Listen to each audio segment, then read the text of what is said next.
Amen. In the name of Jesus, the Son of God, the Word of God, the first and the last. Ofele mina nawe. Siyanibingelela bazalwane. My name is Enigma. Bamangala bazalwane. Bathi manje this is nobody's fault group kodwa awukhulumi brother. Ngiyaphinda futhi bazalwane ngithi angeke ngikhulume kungana message. Ngiyandlula. So this morning kunomzalwane umama uyabuza ukuthi brother manje njengoba sisonta eAssemblies of God and the Assemblies of God iphendukile ichenjile abantu abasaphili ngendlela kaNkuluNkulu nabo mama abadala abathwali la into ekhanda abafaki isigqoko abafaki iduku mabayisontweni nabantu abasha bacula worship team in the Assemblies of God. Kodwa in the beginning abantu bebafundiswa ubungcwele, but now anybody sekayenza the way afuna ngakhona abafundisi abakhuzi. It is because ngikhulumile last time bazalwane ngathi uNkulunkulu uyakhuza Assemblies of God. Repent. Buya mntwana, buya. Philela uNkulunkulu ngobungcwele. Uyazi ukuthi ufundiswe kanjani ekuqaleni. Why ubuyele emuva? Isengathi awusekho endlini kaNkulunkulu wena mzalwane Assemblies of God. Bazalwane, Assemblies of God nifundisiwe. Umfundisi Bhengu unifundisile holiness nentando kaNkulunkulu. That's why ulapha ezulwini yena usebenze kahle. So lento le yokuthi emhlabeni kube nama-branch wamabandla. Uma umfundisi aphethe ibandla la afundiswa ngobungcwele la. Once kuba nama-branch amaningi kuzoba nabafundisi. Labo bafundisi labo akusiyo umfundisi lo aqala ibandla abanye. So laba abanye labo banendlela zabo abazohamba ngazo. Angeke bahambe ngendlela yalo mfundisi lo aqale ibandla ngoba nabo amadoda labafundisi. So bafuna ukuyenza ngendlela yabo kodwa igama lebandla Assemblies of God. Mawufika la Assemblies of God umfundisi ulo uhambisa ngendlela yakhe. Mawufika ngale kunomfundisi Assemblies of God naye uhambisa ibandla ngendlela yakhe. So ke bazalwane angeke niyenze izinto njengomfundisi Bhengu kodwa unifundisile. So nina nitshintshile ngoba uSathane akusintanga yethu. So ke ekuseni umama uyabuza ukuthi brother manje senza kanjani ngoba Assemblies of God sebagqoka ngendlela engajabulisa uNkulunkulu. Siphume na? Uyabuza umama umzalwane ekuseni. Manje mina ngithi angaphumi. Bazalwane ningaphumi Assemblies of God. Nina ngoba senithola isambulo phendukani niphile ngobungcwele. Nigcoke ngobungcwele. So laba abanye esontweni bazokhona ukubheka kuwe then bazokhumbula ukuthi ekuqaleni abazalwane bebagcoka kanje. So wena iba lapho ube umzekelo kulaba abanye ukuthi holiness iyafuneka ebandleni. Faka iduku lakho mama. Faka iroko lakho elide wena nabantwana bakho. So that abanye abazalwane bazofunda kuwe. Why? Because uJesu makakhuluma in the Bible uthi makafika yena azolanda ibandla.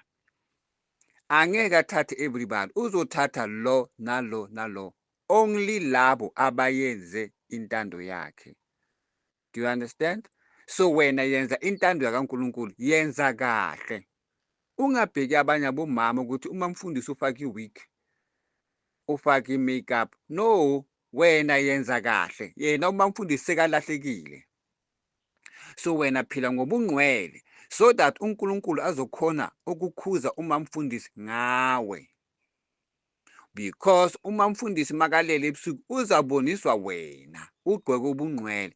Then ngale ndlela le uNkulunkulu ubonisa uma mfundisi ukuthi mamfundisi gcoka njengalo mama lo. This is what I want. So wena mzalwane mama ningaphumi ebandleni lika Assemblies of God. Chubekani worship uNkulunkulu lapha, kodwa nina philani ngobungcwele, gcokani ngobungcwele, nihambe ngobungcwele, so that laba abanye abalahlekile babone holiness kuwe. Amen bazalwane. Asiphumi ebandleni. uJesu uthi yena makafika ebandleni uzothatha abakhe abayenza intando yakhe. Yenza intando yakhe ke wena, ngoba usuzwile isambulo, uzoba right wena ukuthi ufundise abanye. Uloku uthulile nje, iza esontweni ngeduku lakho, next week faka iduku neroko elide, next week, next month, next year, so that bazibuze ukuthi lo sisi lo mncane lo una 30 years kodwa ufake, uhlala agqoke iduku, afake iduku neroko elide iviki neviki, every Sunday esontweni, so that uNkulunkulu uzobabuza mase basukile ukuthi why nigcoka kanje bomama nibadala, kodwa usister lo bekagcoka ngobungcwele. Ninoku nimbhekile nibe nihleke nimhleke, lithi waze waziyenza ugogo lo mama lo sister lo mncane. No, uzoba lapho ukuthi nina nibone, so that uNkulunkulu uzonijaja ngaye ukuthi why ningagqokanga njengaye, ngoba unibonisile ukuthi this is holiness. So ngithi ke asiphumi ebandleni likaSimbisi of God, kodwa thina sigcoka ngobungcwele, siphila ngobungcwele ukuthi abanye babone, ngoba uma nibakhuza ukuthi basuse i-makeup bazonikwatela. So wena because ubusebenzisa i-makeup awusayisebenzisi, bazoza bakubuze ukuthi why ungasasebenzisi i-makeup, why usohlala ufake iduku neroko elide. Then uzobatshela ukuthi ngisaba uNkulunkulu, indlebe zami zivulekile namehlo wami avulekile, ngizwile ukuthi uNkulunkulu ufuna ubungcwele ukuthi singene ezulwini. So ke that's why ngigcoka ngobungcwele. Awukhulumi into eziningi, awubakhuzi ukuthi yekani i-makeup. No bazalwane, ningabakhuzi.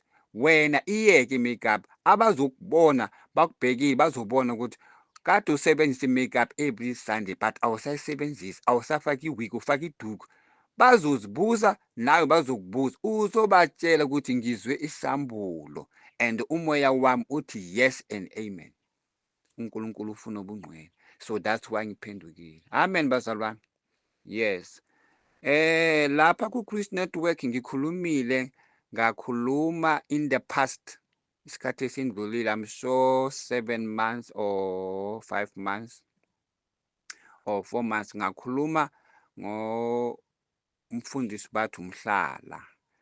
Ngakhuza ngathi hey Mhlala, uNkulunkulu uthi awusebenzeli yena wena Mhlala. Ngikhulumile ngomhlala, I don't know as a Bishop Mhlala or Apostle Mhlala khona lapha. Ngathi uNkulunkulu uthi wena awusebenzeli yena and ulahle ibandla lakhe. Kodwa abantu bazwe le message engikhuluma but basakhonza lapho. So this weekend engiphuma kuyo, ngikhulumile ngobrother kuthiwa uDr. Khehlelezi, ngoba uJesu usibonisile ngaye, naye uyakhuzwa. All right, so kunabantu abazomlandela and abalokhu bayamlandela noma sebazwile ukuthi uNkulunkulu ukhuza lo muntu. So this morning mangivuka ekuseni ngithole i-call, uNkulunkulu uyangiconfirmela ngomunye umzalwane ungitshele everything ngomhlala naye uDr. Khehlelezi, into ezimbi ezisabekayo. Why? Because uNkulunkulu uyaconfirma. Yes, uyacinisa le ndaba le ngikhulumile ukuthi le nto engikubonise yona, naba abantwana bami abaningi abanobufakazi ngalabantu laba engithi ubakhuze. So bazalwane, uma sikhuza umfundisi sithi uNkulunkulu uthi wena mfundisi ulahle ibandla and awuhambe noJesu, wena okhonza lapho repent, phuma lapho ugijime, ngoba ivubu ezoshaya umfundisi izoshaya nawe in the name of Jesus. uNkulunkulu uyalalelwa. Indlela eya ezulwini bazalwane ayihambi la kuthanda thina khona. Mawuya esontweni awuye esontweni because uthanda lo mfundisi ushumayela kahle or uyenza miracle. Kunabafundisi abayenza miracle imihlola, every Sunday bayenza imihlolo, miracles. Kodwa uNkulunkulu uJesu uyangimangaza athi akusiyimi engiyenza imihlolo. Lo mfundisi uyayazi ukuthi yena uyithenge kuphi lento. So the question is, ibandla lona aliboni na ukuthi lento le akusinto kaNkulunkulu na? ngoba wathi uJesu sikhuza abazalwane abalokhu bavakashela amabandla, uphume ebandleni leli uvakashela kuleliya, uphume uvakashele kuleliya, ngoba umfundisi walapho uyaprofitha. So uyasuka la kwakho esontweni lenu uvakashela lapha ngoba lapha bayaprofitha. Uthe sinitshele uJesu ukuthi uzonishaya nalaba profit labo bamanga. Ningizwa kahle bazalwane, nginitshela le ndaba le ngesiZulu, ngicela ukuthi nizwe kahle. Yes, mina ngumSuthu but ngikhuluma ngesiZulu ukuthi ningizwe kahle. Uthe uJesu uzosala abafundisi lapha nabaprofita lapha, nani nina inigijimela kulaba profit bamanga, ngoba uthi sinitshele ukuthi uSathane naye unama-fallen angels wakhe aprofitayo. Uya kwisangoma, uya ku-false prophet, bazokutshela indaba zakho, so wena uzojabula because bakutshela iqiniso. Yebo, ama-fallen angels namadimoni bayazi iqiniso ngawe because nabo they are angels of darkness. Abalali nabo, abalali. The angels do not sleep, namadimoni akalali. Abantu bomoya bakubona mihla le ukuthi uyenzani. That's why ama-false prophet azoprofita ngomoya wamadimoni, bakutshela iqiniso oliyenzile wena. So wena uzojabula uthi bangitshele kahle, bangibiza nangegama, babiza nomama wami ngegama, babiza nomalume wami bathi uphi umalume wami, umalume sibanibani. No, amadimoni asiyazi ngamagama. Amen bazalwane. So uthi-ke uJesu akusiwuye ashumayela, akusiyizwi lakhe, akusiyintando yakhe eyenziwayo kulamabandla wama-false prophet nama-false pastors. Uma badiliva abantu abagulayo, uthi yebo basizwa umoya wamadimoni, idimoni elimfundisi lo athwele ngalo. Uma banithandazela maniphola, nipholiswa yile dimoni leli ngoba liguliswe yilo, liphinde futhi lilipholise idimoni leli. Amen. So-ke abantu badumisa umfundisi bathi bengigula ngeza kulo mfundisi lo wangitshela indaba zami wangithandazela. Hela, you are not delivered yet. Usagula kodwa ukugula kwakho kubekiwe kancane. USathane unamaqhinga, uthathe ukugula kwakho wakubeka lapha, wena ubone ngathi uyaphila kanti ufile. Amen bazalwane. Amen.